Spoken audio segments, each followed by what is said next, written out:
Selamat pagi Indonesia. Anda menyaksikan seputar Bali terkini pukul 10 WITA bersama saya Agus Jagatraya. Kebutuhan air bersih masih menjadi permasalahan yang hingga kini menjadi keluhan warga Banjarmasem Dwi Tirta, Desa Batur Selatan, Kecamatan Kintamani, Kabupaten Bangli. Meski sudah disiapkan keran umum air bersih, masyarakat tetap membeli air dengan kisaran harga Rp210.000 per tangki. Kelian Dusun Banjarmasem Dwi Tirta, Desa Batur Selatan, Wayan Artawan sangat berharap pemerintah dan legislatif membantu masyarakat dalam upaya pemenuhan kebutuhan air bersih di wilayah ini. Kebutuhan air bersih rumah tangga dipenuhi melalui keran umum. Bahkan warga membeli air bersih per tangki dengan harga yang lumayan mahal, yakni Rp210.000. Selain itu, perbaikan infrastruktur seperti jalan yang masih sempit menjadi kendala warga yang sebagian besar berprofesi sebagai petani. Kebanyakan kami di sini membeli air lewat tangki, dan itu pun air di sini terutama air bersih itu harganya lumayan mahal.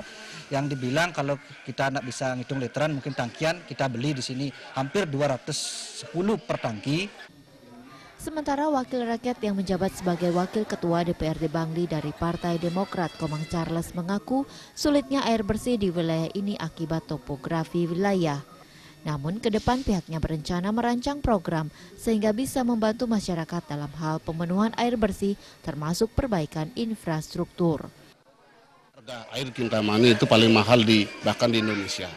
Jadi harganya cukup fantastis, luar biasa. Ini salah satu penyebab masalah air, kebutuhan air bersih itu memang sangat-sangat dibutuhkan oleh masyarakat Kintamani maupun khususnya Masem. Jadi memang harapan kami selaku wakil rakyat, pemerintah dalam hal ini Kabupaten Bangli, agar memperhatikan bagaimana mengoptimalkan sumber-sumber air yang ada sehingga masyarakat yang kekurangan air bisa berkelanjutan menghidupi kehidupannya. Di samping itu juga sarana infrastruktur.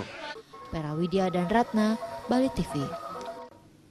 Pemirsa, demikian seputar Bali terkini kali ini. Nantikan informasi menarik kami lainnya dalam seputar Bali terkini 1 jam mendatang. Salam Indonesia.